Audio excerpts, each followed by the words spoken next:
तो सब तैयार? हमारा आज का व्याख्यान हम शुरू करने जा रहे हैं।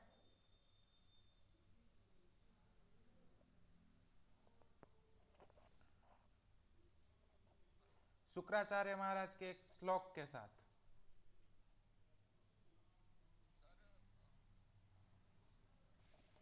ठीक है, क्या कहते हैं शुक्राचार्य? शुक्राचार्य माने दैत्यों के गुरु, दैत्य गुरु शुक्राचार्य। दैत्य गुरु शुक्राचार्य कहते हैं शत्रुरपि गुणाग्राह्य गुरु गुरस्य नस्यु दुर्गुणा। आपका शत्रु है, लेकिन अगर उसका कोई अच्छा गुण है, अगर आपको उससे भी कुछ सीखने को मिलता है, तो अपने शत्रु से भी सीखना चाहिए। और गुरु रस्य नस्य दुर्गुणा, गुरु के पास से। रोहित नो मैसेज છે not audible. Am I audible? Hello, am I audible?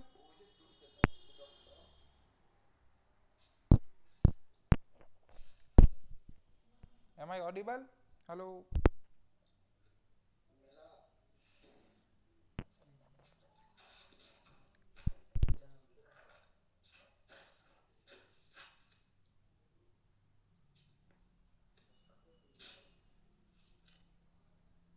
Hello.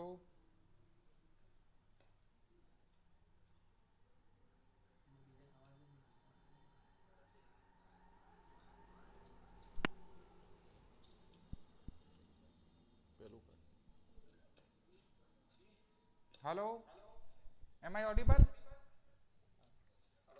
हाँ, ओके ओके, धन्यवाद। तो शुक्राचार्य महाराज के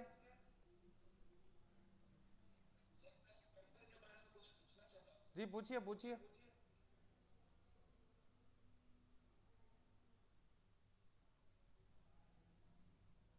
एजाज अहमद भाई पूछिए। हम्म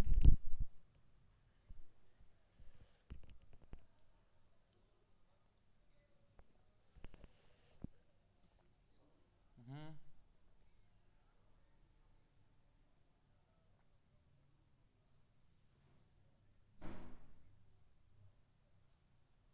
हाँ, हनीमैन कहीं पे भी ऐसा नहीं कहते हैं एजाज अहमद भाई सिर्फ खुजली देख के सल्फर दे दो।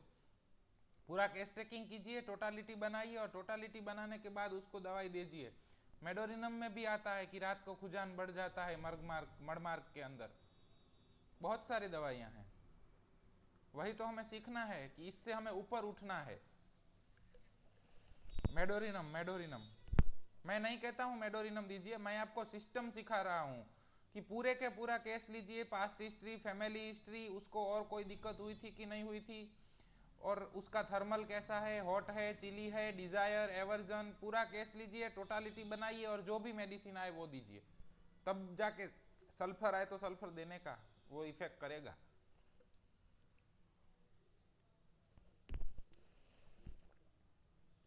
ओके, तो आज का हमारा लेक्चर हम शुरू करने जा रहे हैं। ऑर्गेनन ऑफ मेडिसिन के ऊपर हमारा जो दूसरा व्याख्यान है। तो हमारा व्याख्यान शुरू करेंगे हम शुक्राचार्य महाराज के श्लोक के साथ। क्या कहते हैं इस श्लोक में शुक्राचार्य महाराज? कि शत्रु से भी अगर कुछ सीखने को मिले, अच्छा गुण है, हमारा शत्रु है, लेकिन अगर कोई अच्छा गुण उसमें है, तो हमें वो गुण उससे सीखना चाहिए। और अगर हमारे गुरु के अंदर कोई दुर्गुण है, हमारा पूजनीय व्यक्ति है, हमारे गुरु हैं, हमारे माता पिता हैं, और ऐसे कोई लोग हैं जिनसे हम नित्य सीखते हैं, लेकिन उनका कोई अगर दुर्गुण है, तो वो दुर्गुण हमें त्यज देना चाहिए। दुर्गुण गुरु में से भी नहीं लेना चाहिए। अपना उत्कर्ष हो वो देखना चाहिए हमें। तो हमें ये शुक्राचार्य महाराज का ये श्लोक बहुत ध्यान में रखना है कि जिससे जो जैसे जिस तरह से सीखने को मिले हमें सीखना है। क्योंकि हमारा गोल क्या होना चाहिए? One and only mission of the physician क्या है? High and only mission of physician क्या है?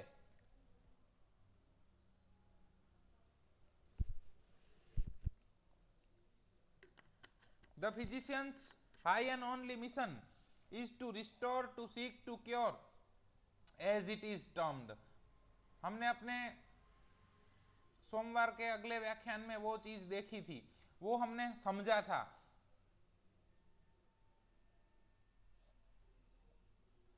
slide is visible or not?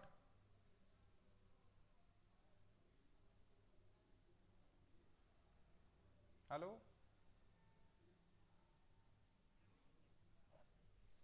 ફરીથી સ્લાઇડ શેર કરને વચ્ચે કોઈ કે બીજાએ શેર કરી દીધું. ઓકે, हो जाएंगी, एक ही मिनट.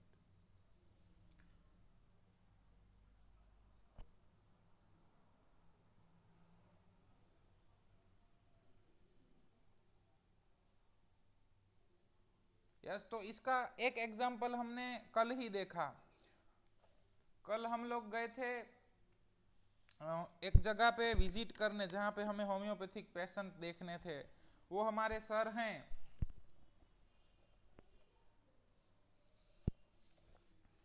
वो जनरल प्रैक्टिस करते हैं और उनके पास माइग्रेन का पेशेंट था. हर महीने में 5 दफा दवा लेने आता था उनके पास और उनको 100 रुपए दे जाता था.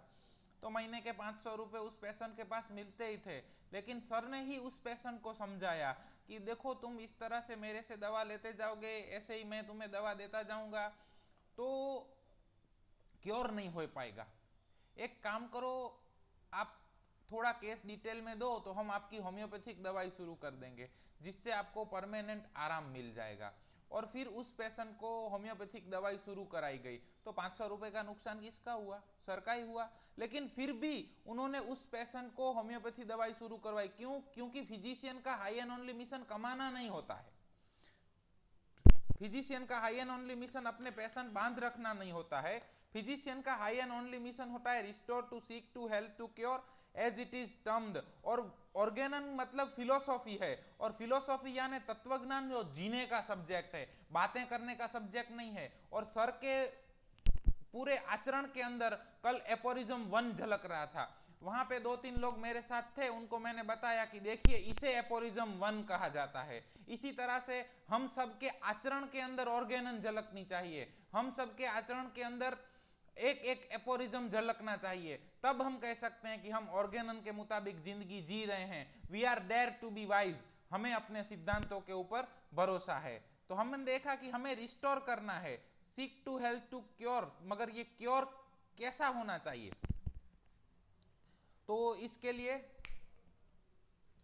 हम आज का ये व्याख्यान देखेंगे, हम सुनेंगे, श्रवण करेंगे, उसके ऊपर चिंतन करेंगे, मनन करेंगे और उसके बाद जो सत्य मिलेगा उसी को हम प्रैक्टिस में लेके जाएंगे.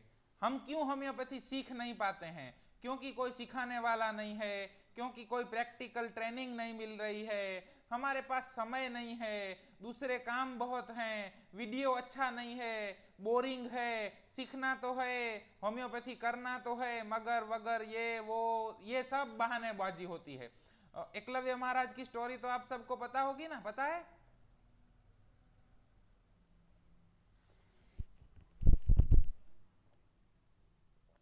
किसी को नहीं पता एकलव्य की स्टोरी?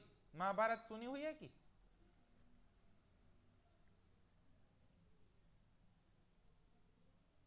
ओके. एकलव्य ने बहुत अच्छे धनुर्धर थे एकलव्य. और आपने सुना होगा कि वो जब एक अभ्यास कर रहे थे और एक कुत्ता भौंक रहा था तो एकलव्य ने पूरे 7 तीर चला दिए जो कुत्ते के मुंह में घुस गए, लेकिन कुत्ते को कहीं से भी खून की बूंद भी नहीं निकली और वो भौंकना बंद हो गया. ये देख के द्रोणाचार्य को लगा ओहो ये क्या है, और फिर उन्होंने गुरु दक्षिणा में एकलव्य का अंगूठा मांग लिया. उन्होंने एकलव्य का अंगूठा मांग लिया. उनको ऐसा लगा था कि एकलव्य का अंगूठा मांग लेंगे तो उसकी धनुर्विद्या निष्फल हो जाएगी. लेकिन फिर क्या हुआ? एकलव्य महाराज ने इस तरह से अपनी धनुर्विद्या को डेवलप किया कि वो तर्जनी और मध्यमा उंगली से ही तीर को चला सकते थे. उनको अंगूठे की जरूरत ही नहीं पड़ सकती थी. उन्होंने क्या किया? अपनी जो कमी थी उसको ही अपनी ताकत बनाया. और आज आप देखेंगे कि जितने भी लोग हैं जो धनुर्विद्या को जानते हैं तो वो लोग अपनी तर्जनी और मध्यमा उंगली से ही धनुर्विद्या करते हैं. ये एकलव्य महाराज की खोजी हुई चीज है. तो उसी तरह से हमारे पास अगर सिखाने वाला नहीं है तो कुछ ऐसा करो, आप सिखाने वाले बनो. अगर प्रैक्टिकल ट्रेनिंग नहीं है तो आप प्रैक्टिकल ट्रेनिंग दो. कुछ भी करो. अगर जिसको करना है वो कुछ भी करके करेगा, वो बहानेबाजी नहीं करेगा. इसीलिए आप सबको बोल रहे हैं कि गुरुकुल का यही नियम है कि 1 घंटा आपसे मांगा गया है तो 1 घंटा काम कीजिए, क्योंकि काम करेंगे तभी तो हम सीखेंगे. तो हनीमैन साहब क्या कहते हैं अब एपोरिज्म नंबर 2 के अंदर?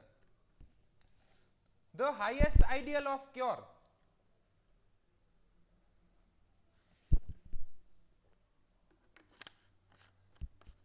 is rapid, gentle and permanent restoration of the health or removal and annihilation of the disease in its whole extent in the shortest, most reliable and most harmless way on easily comprehensible principle.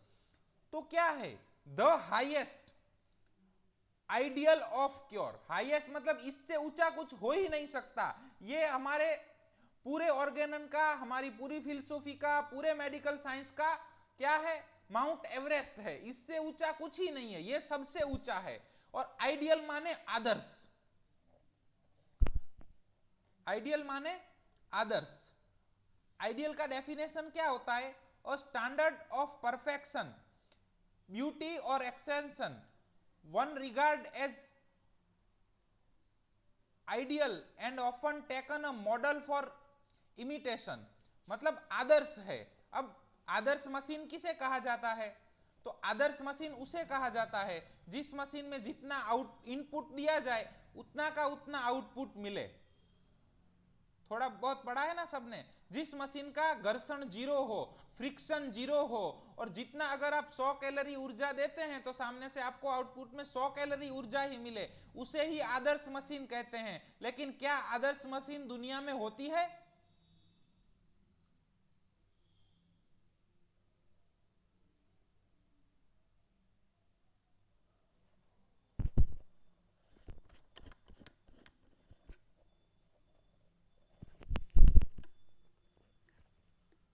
Hello, सो गए क्या? आदर्श machine देखी है किसी ने?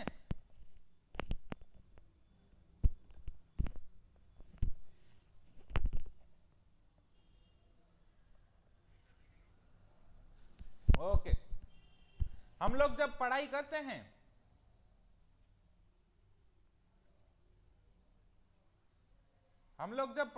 हैं तो हमारा target क्या होता है कि 100 में से 100 लाने हैं। लेकिन 100 में से 100 क्या आते हैं? नहीं आते। तो हनीमैन ने हमें ये टारगेट दिया हुआ है कि इसके तरफ पहुंचो, ये आपका मैक्सिमम अचीवमेंट होना चाहिए। लेकिन जरूरी नहीं है कि हर बार 100 में से 100 ही मिले। हम जब पढ़ने बैठते हैं, एग्जाम देने वाले होते हैं, तो हमारा टारगेट रहता है कि मैं 100 में से 100 लेके आऊं। लेकिन क्या हर बार 100 में से 100 मिलते हैं? नहीं मिलते।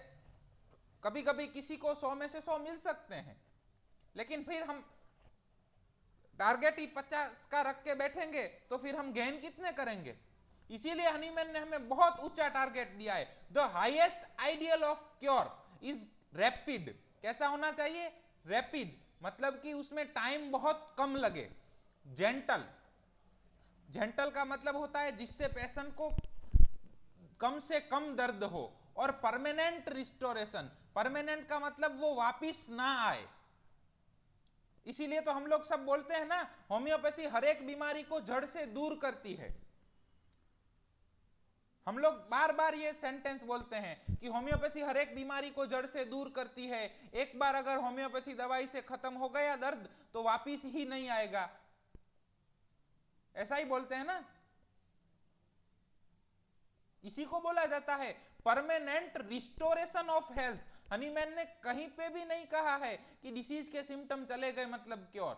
हनीमैन क्या कहते हैं? Permanent restoration. पहले जैसा हो था वैसा रिस्टोर करना है। हमें कुछ नहीं करना है, हमें सिर्फ हेल्थ को रिस्टोर करना है। हम पेशेंट को बोलते हैं कि होम्योपैथी से एक बार दर्द चला गया ना तो वापस नहीं आएगा, आपकी खुजान चली गई तो वापस नहीं आएगी। लेकिन प्रायोगिक अनुभव में प्राय देखा गया है कि 1, 2, 3 बार चला जाने वाला दाद भी वापस आता है। पेशेंट को पाइल्स की दिक्कत है, सिमिलिमम देते हैं, लेकिन 2, 3, 4, 5, 6 साल बाद उसको वापस पाइल्स का दर्द होता है। क्यों? आप सब में से किसी ने ऐसा देखा है कि बार बार होता हो दर्द? कोई भी रोग हो जो बार बार होता है, होम्योपैथी से ठीक हो जाता है लेकिन बाद में फिर से आ जाता है। तब हमें क्वेश्चन नहीं होता है कि हम तो कहते हैं कि होम्योपैथी जड़ से मिटा रही है, और अगर जड़ से मिट गया हो तो वापिस क्यों आया? नहीं हुआ है किसी को ऐसा प्रश्न? विद्यार्थी वही है जिसे प्रश्न हो, और हम उसी परंपरा में से आते हैं जहां पे सवाल जवाब किया जाता है, सत्य को बार बार चकासा जाता है, टटोला जाता है। क्यों प्रश्न नहीं होता है हमें? हुआ हुआ है ना, सबके साथ होता है। हम तो बोलते हैं कि होम्योपैथी जड़ से निकाल देता है, तो फिर वापिस क्यों आ जाता है?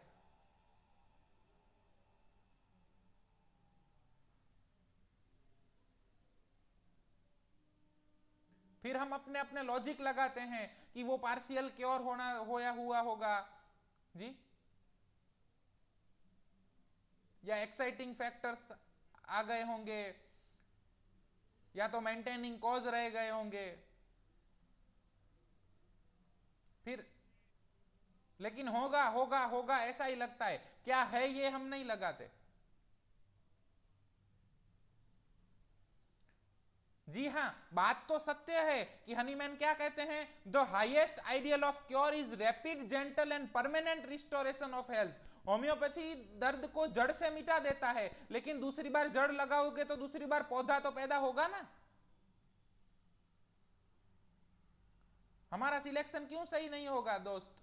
हम अगर हनीमैन के प्रिंसिपल पे स्टिक हैं, हम अगर लॉ ऑफ सिमिलिया के हिसाब से कार्य करते हैं, हम अगर केस लेके इंडिकेशन निकालते हैं और इंडिकेशन के हिसाब से ही दवाई देते हैं, तो हमारा मेडिसिन क्यों सही नहीं होगा? हमारा मेडिसिन सही है, लेकिन अगर हम फिर से जड़ लगाएंगे तो फिर से पौधा पैदा होगा कि नहीं होगा?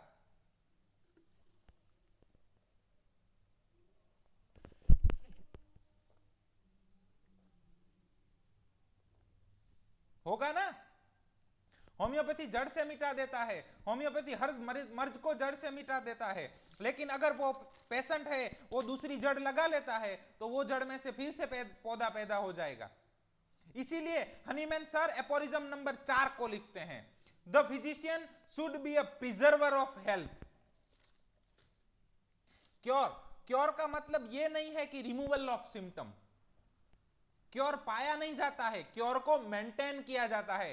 क्योर का मतलब होता है टू केयर, उसकी देखभाल करना। किसकी देखभाल करना?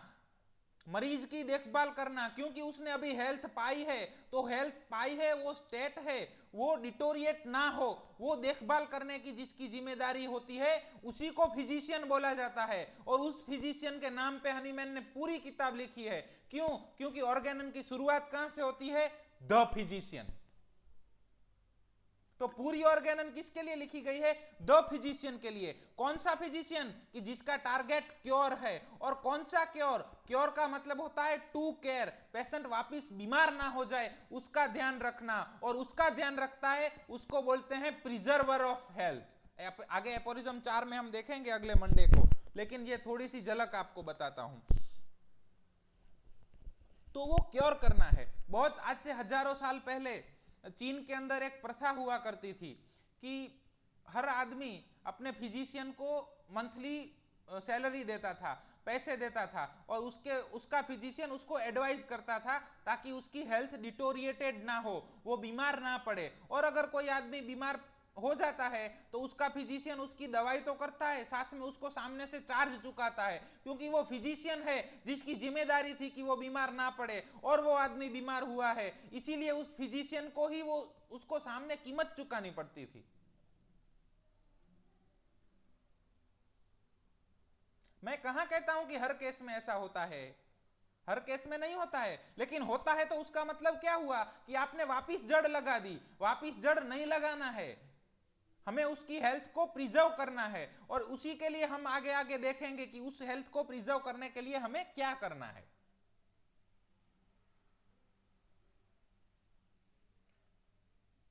क्योर का मतलब है to care. So the highest ideal of cure is rapid gentle and permanent restoration of the health or removal and annihilation of the disease in its whole extent in the shortest, most reliable and most harmless way on easily comprehensible principles.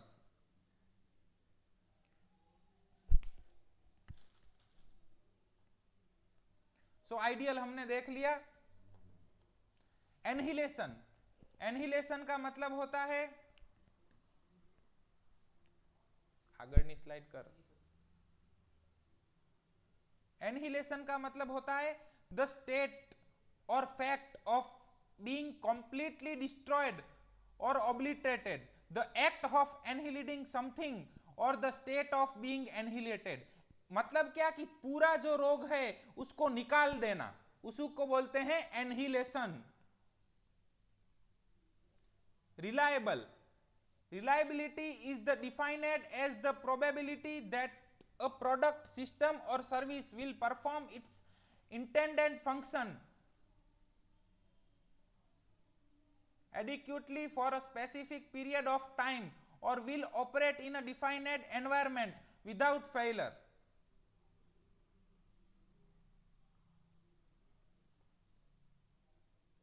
Comprehensible. Easily comprehensible principle का मतलब क्या होता है? Understandable, clear, plain, explicit, coherent. मतलब एकदम simple है. हम जो आज होम्योपैथी को हम जिस तरह से गुरुकुल के अंदर समझने जा रहे हैं,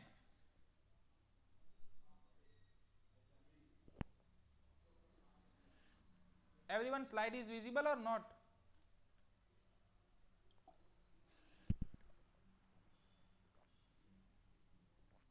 ओके, विजिबल છે भाई. मोहब्बत सिंह, आपके नेटवर्क का इश्यू है.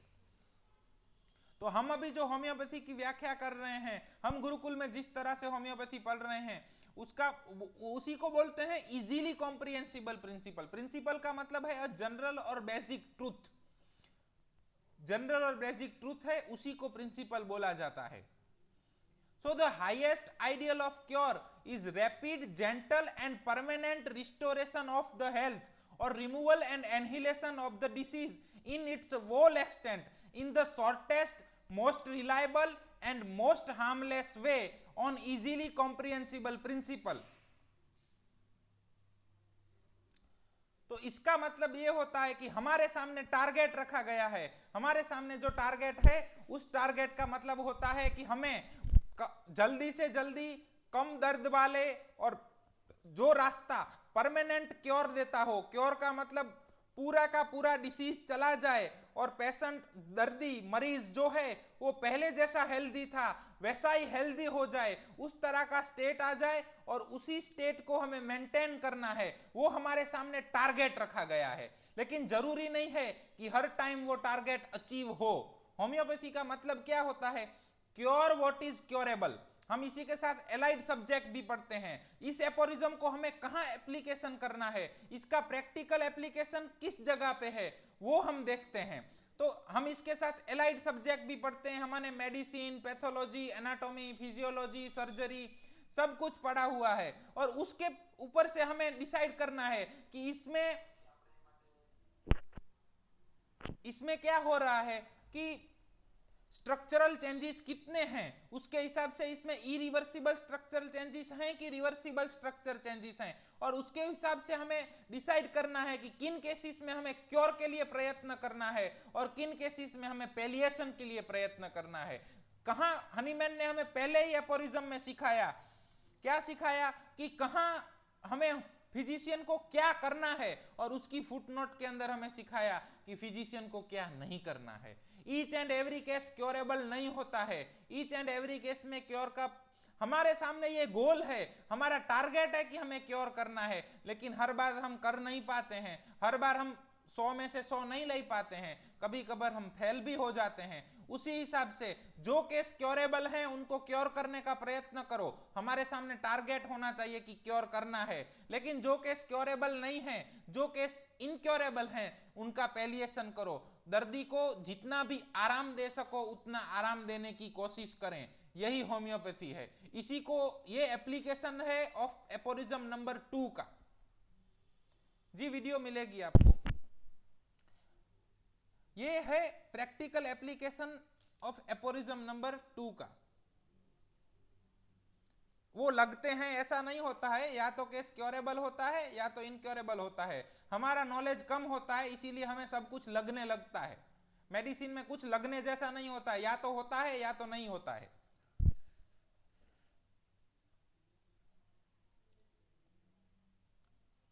तो क्योर कहां से करेंगे, किस तरह से क्योर करेंगे, ये क्योर कैसे मिलेगा? तो पेशेंट को हेल्दी तो होता ही है, पेशेंट को हेल्थ तो होती है, लेकिन हेल्थ में अल्ट्रेशन कब आता है?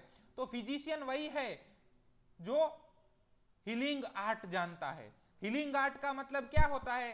टू हील, वो होल शब्द से आया है। हीलिंग आर्ट उसे ही बोलते हैं जो होलिज्म पे की जाती है। और फिजिशियन को सब पेशेंट एज ए होल का मतलब बाल से लेके पांव तक नहीं होता है। पेशेंट एज ए होल का मतलब होता है पेशेंट का पूरा, पेशेंट का खानदान, पेशेंट का परिवार, पेशेंट का इंटरनल एनवायरनमेंट, पेशेंट का एक्सटर्नल एनवायरनमेंट, अंदर का और बाहर का सब एनवायरनमेंट फिजिशियन जानता होना चाहिए।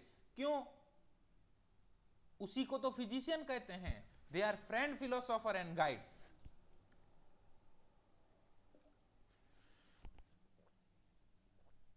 अब जब एक्यूट डिसीज मिलता है हमें, तो हमें ज्यादातर कॉज बाहर ढूंढना है।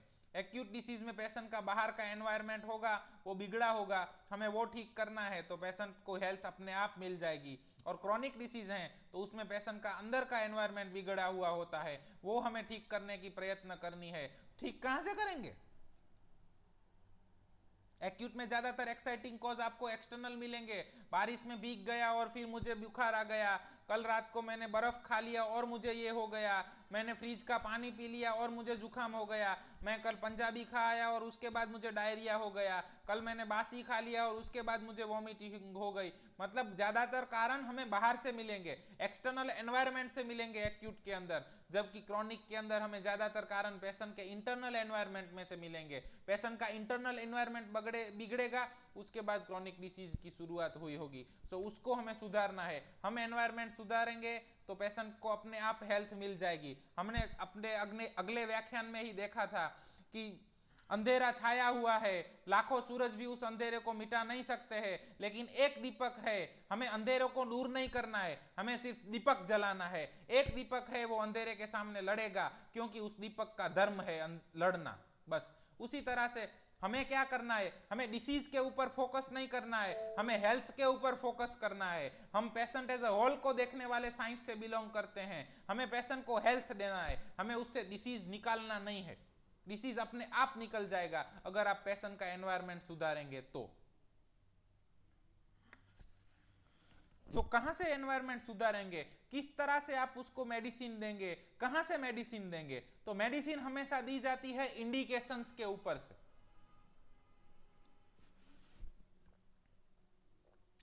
एपोरिज्म नंबर 6 का लास्ट वर्ड लिखा है, अगर किसी के पास ऑर्गेनन है तो वो पढ़ सकते हैं। एपोरिज्म 6 का लास्ट वर्ड है portrait of the disease. Portrait of disease क्या है? पोर्ट्रेट ऑफ डिसीज का मतलब होता है आपने जब केस टेकिंग किया उसमें से PQRS निकाले, और वो PQRS निकाले, वो PQRS के ऊपर से आपने जो टोटालिटी बनाई, उस टोटालिटी को पोर्ट्रेट ऑफ डिसीज कहा जाता है। अलग अलग पैथोलॉजिकल नेम्स को पोर्ट्रेट ऑफ डिसीज नहीं कहा जाता है। हनीमैन ने उसी को एपोरिज्म 1 के अंदर डिनाइल कर दिया है। हनीमैन एपोरिज्म 1 के फुटनोट के अंदर क्या कहते हैं? Don't make a theoretical medicine. Theoretical medicine मत दीजिए। उनका कहने का मतलब क्या था कि बड़े बड़े नाम मत कीजिए। आजकल बहुत बड़े बड़े फिजिशियन भी ऐसा कहते हैं कि फलाना डिसीज क्योर हो गया, ढिकना डिसीज क्योर हो गया, उसकी नाक की बीमारी क्योर हो गई। क्योर किसी पार्ट का नहीं होता है, cure as a whole, patient पूरा क्योर होता है। पता नहीं हम क्यों इस कॉन्सेप्ट को लिए जा रहे हैं।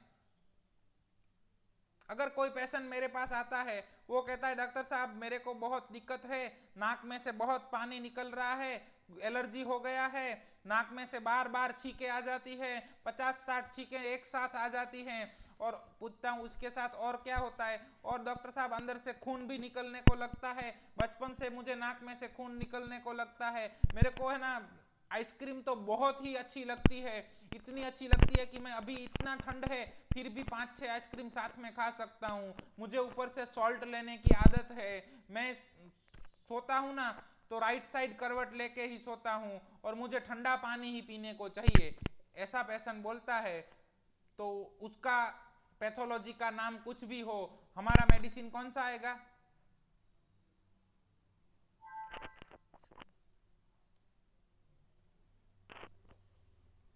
Yes, very good. फॉस्फोरस। सो हमें नहीं पढ़ना है कि उसके डिसीज का नाम क्या है, उसकी पैथोलॉजी का नाम क्या है, हनीमैन ना कहते हैं, ऐसा कुछ नहीं करना है। हमें उसको सिर्फ सिंपली फॉस्फोरस देना है, बस। क्लियर? हमें उसकी हेल्थ सुधारनी है। तो ये था एपोरिज्म 2 का प्रैक्टिकल एप्लीकेशन, कि जहां क्योर मिल सकता है वहां पे क्योर कीजिए, क्योर नहीं मिल सकता है तो वहां पे पैलिएट कीजिए। लेकिन अपने आंखों के सामने अपना टारगेट तो क्योर ही होना चाहिए। क्या क्या नहीं करना है, कब कब हमें कौन से प्रयत्न नहीं करने हैं, वो जैसे जैसे हमारे व्याख्यान होते जाएंगे हम आगे आगे डिस्कस करते जाएंगे। इसमें से किसी को एक शब्द भी अगर समझ नहीं आया हो, कोई भी प्रश्न हो तो आप पूछ सकते हैं।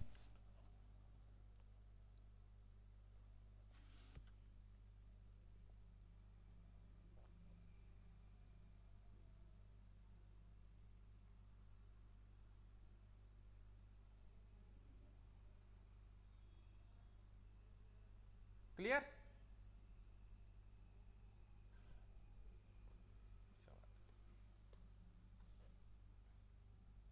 यस। तो एक अच्छा सा स्टोरी है उपनिषद के अंदर से।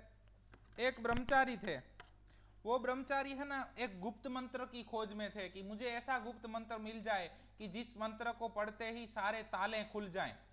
और वो बहुत से गुरुओं के पास भटकने लगे, बहुत से गुरुओं के पास गए, लेकिन किसी गुरु ने उनको वो मंत्र नहीं सिखाया, गुप्त मंत्र नहीं सिखाया।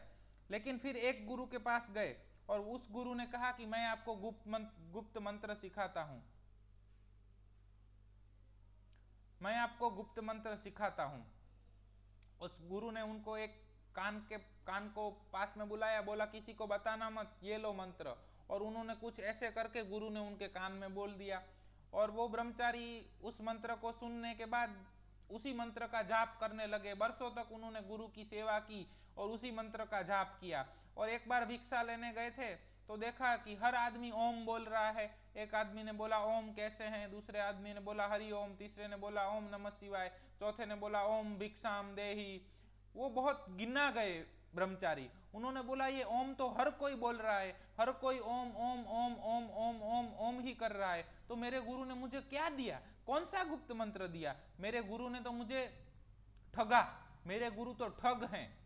ऐसा बोल के वो अपने गुरु के पास गया कि गुरुजी आपने तो मुझे कहा था ओम तो गुप्त मंत्र है, लेकिन यहाँ तो हर कोई ओम ओम ओम ओम जानता है, आपने मुझे ठग लिया है गुरुजी, मैं आपसे बहुत निराश हूँ। मैंने इतने वर्षों तक आपकी सेवा की, उस आपने मुझे मेरी सेवा का ये सिला दिया। और उसके बाद उसके गुरुजी ने कहा कोई दिक्कत नहीं है, यहाँ आओ, ये पत्थर लो, ये पत्थर लेके तुम नगर के अंदर जाओ, ध्यान रहे ये पत्थर बेचना नहीं है, हमें सिर्फ इसकी कीमत करवानी है। और वो ब्रह्मचारी वो पत्थर लेके निकले, सामने देखा तो एक शाक भाजी वाला था, सब्जियां बेचने वाला था। वो ब्रह्मचारी ने उसको बताया कि ये पत्थर है, इस पत्थर की क्या कीमत दोगे? सब्जी वाले ने बोला आधा किलो आलू ले लो। ब्रह्मचारी ने बोला नहीं नहीं, आधा किलो आलू तो मेरे को नहीं चाहिए, मेरा पत्थर वापिस दे दो।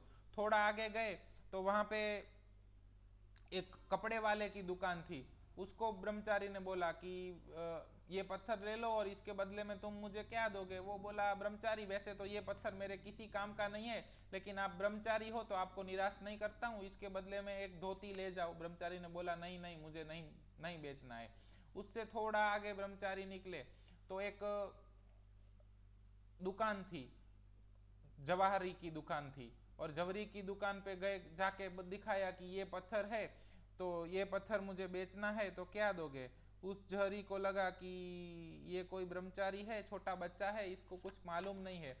तो उसने बोला कि मैं इसके 2000 सोने के सिक्के दूंगा। ब्रह्मचारी ने बोला नहीं नहीं, मुझे नहीं बेचना है, मैं आगे जा रहा हूँ।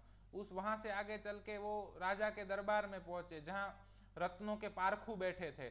और वहां जाके उन्होंने राजा से पूछा कि महाराज इस पत्थर की क्या कीमत है? राजा ने अपने रत्न को पारखू से उनको बुलाया और उन्होंने देख के बोला कि ये तो सबसे दुर्लभ रत्न है, ये रत्न तो कहीं पे मिलता ही नहीं है, इस रत्न की तो कीमत ही नहीं लगाई जा सकती है। ब्रह्मचारी ने बोला चलिए ठीक है, मुझे नहीं बेचना। ऐसे करके वो आए और अपने गुरु के चरणों में लेट गए और गुरु से पूछा कि क्यों गुरुजी, आपको तो पता था कि ये अमूल्य रत्न है। फिर भी आपने मुझे ऐसे करने को क्यों भेजा? तब गुरुजी ने उनको बताया कि इसी तरह जिस आपके साथ क्या हुआ ये पहले मुझे बताओ। तो उसने बोला पहले मुझे सब्जी वाला मिला, उसने आधा किलो आलू की बात कही, फिर एक धोती की बात कही, फिर 2000 सोने के सिक्के की बात हुई, और उसके बाद राजा के तो जवारियों ने बोल दिया कि ये तो अमूल्य है। बस गुरुजी ने बताया उसी तरह से ओम मंत्र भी अमूल्य है, जिसको जिसकी जितनी पहचान होती है वो उसका उतना ही मूल्य लगाता है। उसी तरह लॉ ऑफ सिमिलिया भी अमूल्य है। आप सबको लगता होगा कि ये बार बार law of similia, highest ideal of cure और ये सब तो सुना हुआ ही है, घिसा पिटाई है, लेकिन ये अमूल्य है। जिसको इसकी जितनी कीमत पता होगी वो इतनी कीमत लगाएगा। बस हमें जिस तरह से उस ब्रह्मचारी ने ओम का रटन किया था, हमें similia similia similia similia similia का रटन करना है, तो हम भी कभी कभी हमारा भी सिमिलिया है वो काम करने लग जाएगा। हमें मगर क्या करना है? ओडे सपेरे, अपने सिद्धांतों पे कायम रहना है। तो एपोरिज्म 2 समाप्त हुए, अब एपोरिज्म 3 की ओर बढ़ते हैं। अगर रिकरेंट कंप्लेन होती है तो उसके लिए हमें वहां से बहुत कुछ देखना पड़ेगा। पेशेंट की लाइफस्टाइल के लिए उसको एडवाइस करना पड़ेगा, क्या खाना है, क्या नहीं खाना है, कैसे रहना है, कैसे नहीं रहना है, कैसे सोना है, कैसे नहीं सोना है, क्या क्या यूज करना है, क्या क्या यूज नहीं करना है। इस तरह की सब एडवाइस करने के बाद उसको रिकरेंसी नहीं होगी कंप्लेन की।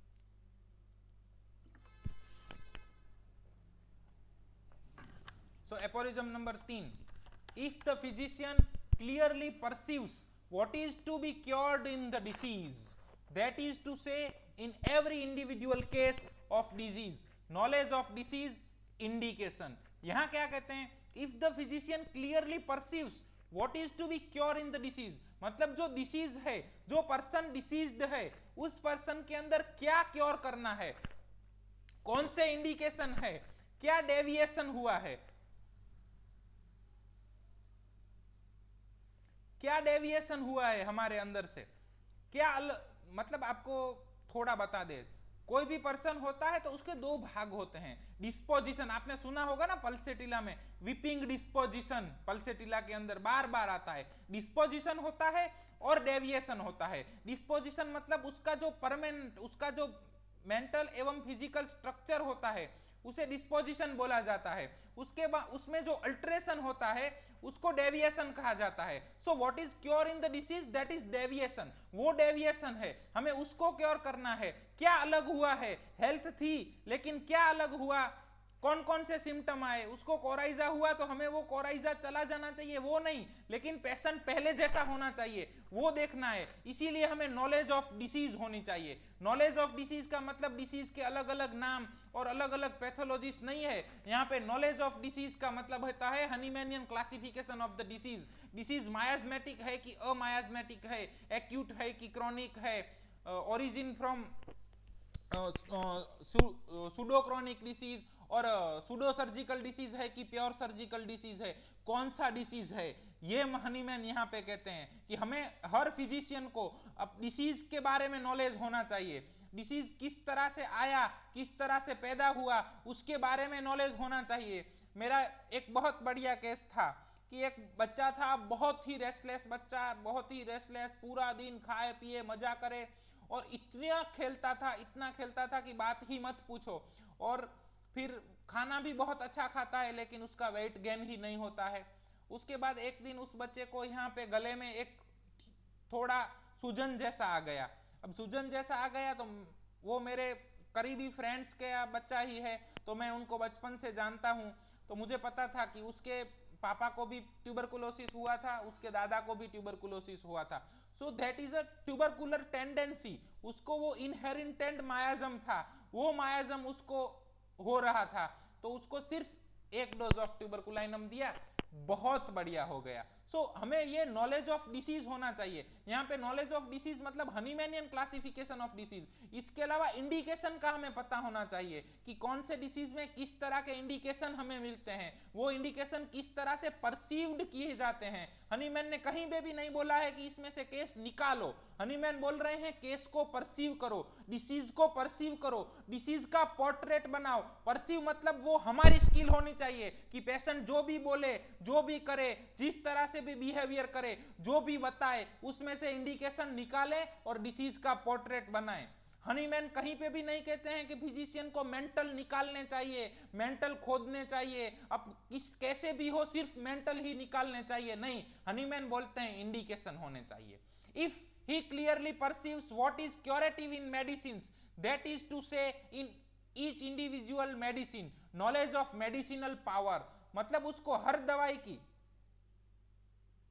मेडिसिनल पावर की पता होनी चाहिए, उसको प्रूविंग पड़े हुए होने चाहिए, उसको पता होना चाहिए कि कौन सा सिम्टम किस तरह से आता है, कैसे आता है, कौन सा इंडिकेशन किस दवाई में है, किस तरह से है।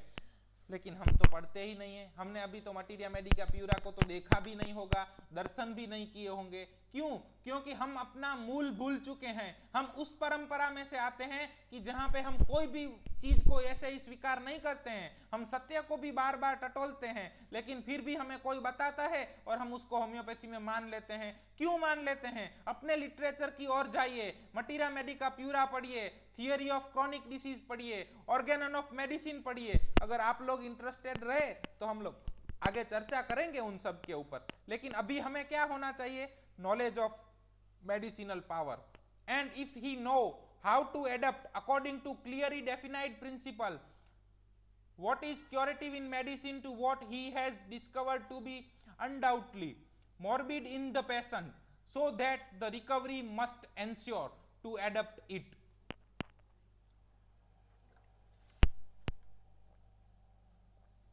बहुत बढ़िया बंदा है, बहुत एकेडमिक में होशियार है, उसको डिसीज का नॉलेज भी बहुत बढ़िया है, मेडिसिन का नॉलेज भी बहुत बढ़िया है, लेकिन उसको कोरिलेशन करना आना चाहिए कि किस डिसीज के अंदर कौन सा मेडिसिन किस तरह से देना है। उसको एप्लीकेशन आना चाहिए कि application of the medicinal knowledge into the disease knowledge, मतलब होता है थेराप्यूटिक्स। क्लियर हो रहा है ना? हमें कौन कौन से नॉलेज होने चाहिए, फिजिशियन कैसा होना चाहिए, ये हनीमैन बता रहे हैं। As well in respect to the suitability of the medicine most appropriate according to its mode of action to the case before him, choice of the remedy, the medicine indicated, as also in respect to the exact mode of preparation and quality of it required, मतलब proper dose का भी knowledge होना चाहिए, कौन से potency में कौन से पावर में देना है वो, and the proper period of repeating the dose if finally he knows the obstacle to the recovery in each case and is aware how to remove them so that the restoration may be permanent, then he understand how to treat judicially and rationally, and he is a true practitioner of the healing art.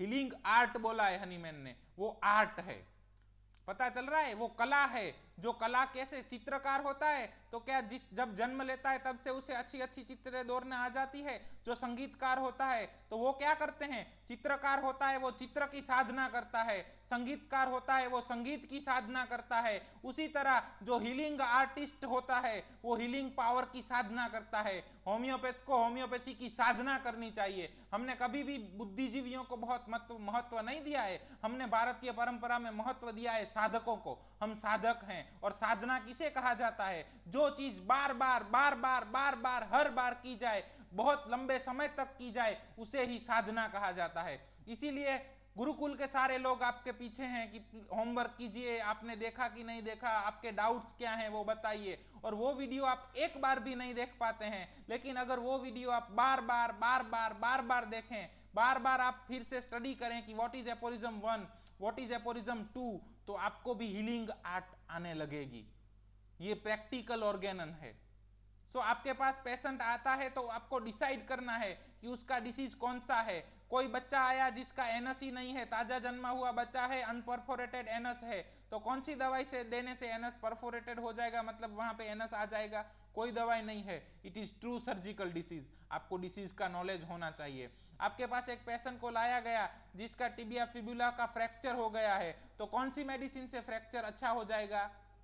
Medicine आप बाद में दे सकते हैं, लेकिन पहले tibia fibula को reduce करना पड़ेगा, उनका रिडक्शन करना पड़ेगा। उनको जो फ्रैक्चर हो गया है उस दोनों जो टुकड़े हैं उन टुकड़ों को एक साथ रखना पड़ेगा, बाद में हीलिंग शुरू होगा।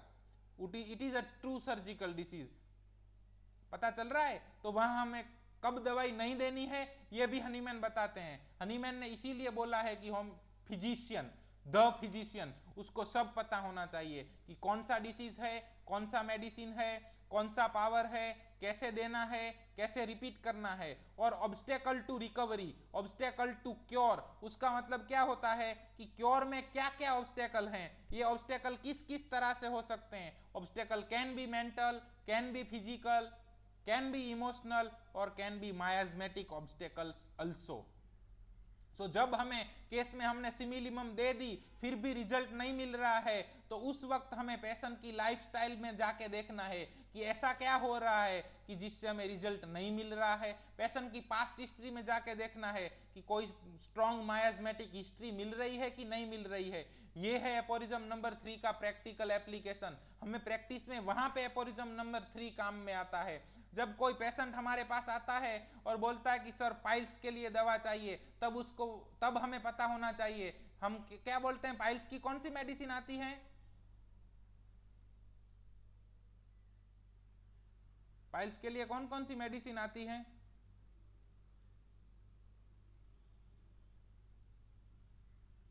जग रहे हो, 40 लोग हैं।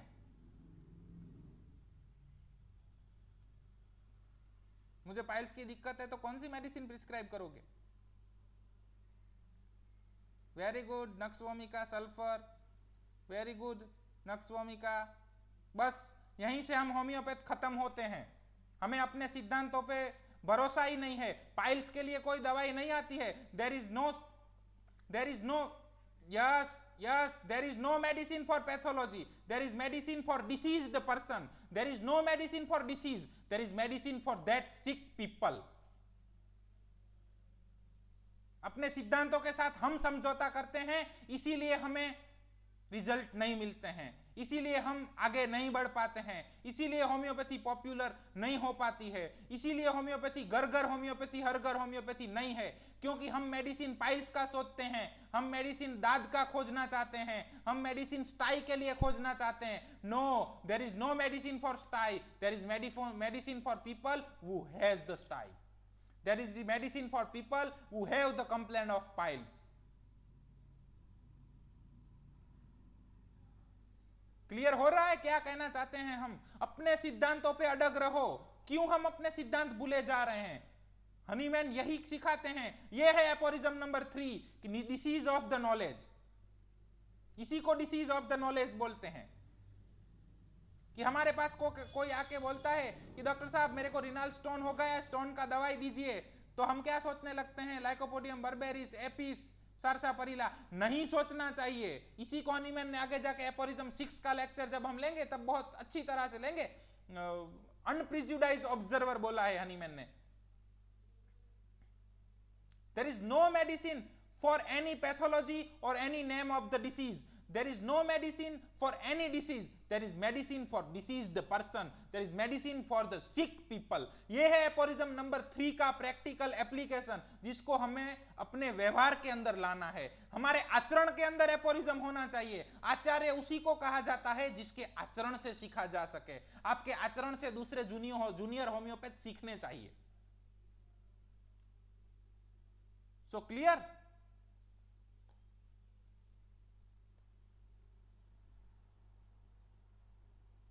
तो ये था एपोरिज्म 2 और एपोरिज्म 3। इसमें से किसी को कुछ समझ न आया हो तो आप पूछ सकते हैं।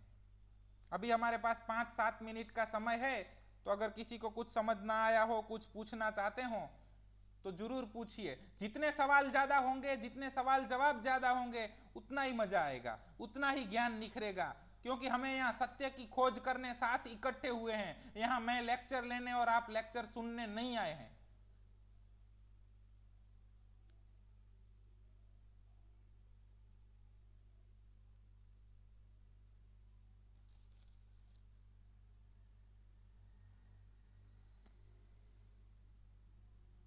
किसी को प्रश्न है तो वो तब तक टाइप करे, तब तक एक स्टोरी सुनते हैं।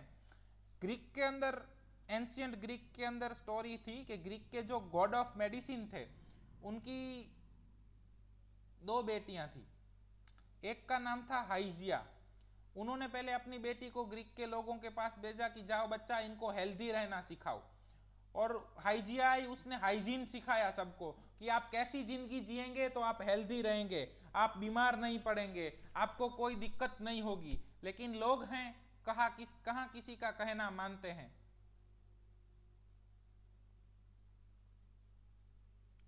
सो उन्होंने हेल्थ मेंटेन नहीं की और उसके बाद फिर से वो गॉड के पास गए और उन्होंने अपनी दूसरी बेटी भेजी जिसको क्योर कहा जाता है, और उसने अलग अलग नियम दिए। इसी तरह हमारा जो आयुर्वेदिक साइंस है वो भी ऐसा ही साइंस है कि उसमें हमें हेल्दी रहने के तरीके बताए हैं। मेडिकल साइंस या तो थेराप्यूटिक साइंस उसे ही कहा जाता है जो हेल्थ के साथ डील करे, डिसीज के साथ नहीं। हमें पॉजिटिव के ऊपर फोकस करना है, नेगेटिव के ऊपर नहीं। हमें डिसीज मिटाना नहीं है, हमें हेल्थ सुधारनी है। परसीव का मतलब होता है to become aware of conscious और कम रियलाइज। वो क्या है उसको परसीव कहा जाता है। होम्योपैथी को सेंसरी साइंस बोला जाता है। सेंसरी का मतलब क्या होता है? सेंसरी फिनोमिना, उसका मतलब होता है अपनी जो 5 इंद्रियां हैं। कौन सी इंद्रियां? स्वाद है, गंध है, देखना है, टेस्ट है, छूना है। ये जो इंद्रियां हैं उनसे जो परसीव किया जा सके उसे सेंसरी फिनोमिना कहते हैं। परसीव का मतलब टू रियलाइज। हम सूंघ के बता सकते हैं कि ये क्या है, हम टेस्ट करके बता सकते हैं कि ये क्या है, हम रियलाइज करते हैं, हम टच करते हैं, ओ ये तो गर्म है, हमने रियलाइज किया, उसको बोलते हैं परसीव। उसी तरह से हमें अपनी आंखों से देखना है, क्योंकि होम्योपैथी सेंसोरियस साइंस फिनोमिना है। सेंसोरियस फिनोमिना का मतलब हनीमैन ने समझाया है, होम्योपैथ शुड बी कीन ऑब्जर्वर। मतलब हमें देखना है, हमें छूना है, हमें टेस्ट करना है, हमें सूंघना है, और उसके ऊपर से हमें श्रवण करना है, और 5 इंद्रियों के ऊपर से जो मिले उसी के ऊपर हमें ट्रस्ट करना है, और उसके ऊपर से जो मिले उसके ऊपर से हमें जो मिले उसको इंडिकेशन कहा जाता है। उस इंडिकेशन का पोर्ट्रेट बनाना है जिसे टोटालिटी कहा जाता है, और उसको मैच करना है और सिमिलिमम देना है। रिकरेंसी इसीलिए होती है क्योंकि हम एपोरिज्म 4 को जीवन में लाने में निष्फल रहते हैं। एपोरिज्म 4 है प्रिजर्वर ऑफ हेल्थ। हेल्थ किस तरह से प्रिजर्व की जाती है वो हम अगले सप्ताह को देखेंगे, तब आपके प्रश्न का जवाब मिलेगा doctor Saurabh Shrivastava. Therapeutic repertory की बहुत आवश्यकता नहीं है, आवश्यकता है ऑर्गेनन को व्यवहार में लाने की और अपने मटेरिया के नॉलेज को बढ़ाने की। प्रैक्टिकल थेराप्यूटिक रेपर्टरी के लिए आप डॉक्टर बोरिक या डॉक्टर क्लार्क का रेपर्टरी यूज कर सकते हैं। डॉक्टर दिनेश।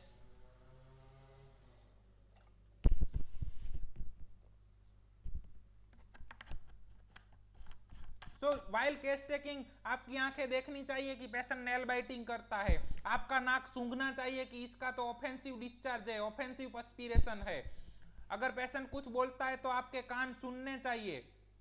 अगर पेशेंट ने आपको सेकंड किया तो आपको पता चलना चाहिए कि पेशेंट ने सेकंड किया और इसके हाथ तो गर्म हैं और पर्सपीरेशन बहुत होता है। अपनी 5 इंद्रियों को एक्टिव कर दो और जो दिखाई दे उसका नोट करो, उसमें से पिक्यूलियर निकालो। एपोरिज्म नंबर 153।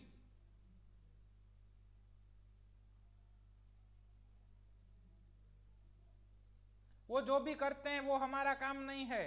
डॉक्टर राजेश, हमें नेगेटिव के ऊपर फोकस नहीं करना है। मैं बार बार कहता हूं हमें पॉजिटिव के ऊपर फोकस करना है। वो लोग क्या करते हैं उससे हमें मतलब नहीं है, हम क्या करते हैं। हम अगर सिमिलिमम को परसीव कर रहे हैं, हमें लगता है कि हम सत्य के नजदीक हैं, तो हमें हमारा वॉइस, हमारा मैसेज ज्यादा से ज्यादा लोगों तक पहुंचाना है। ज्यादा से ज्यादा लोगों को सत्य क्या है वो बताना है। जिनको पता चल जाएगा कि सत्य क्या है तो वो असत्य को छोड़ देंगे। जिस तरह से हमें डिसीज को नहीं निकालना है, हमें हेल्थ को बढ़ाना है, क्योंकि जैसे ही हेल्थ बढ़ेगी डिसीज अपने आप निकल जाएगा। Clear doctor Rajesh?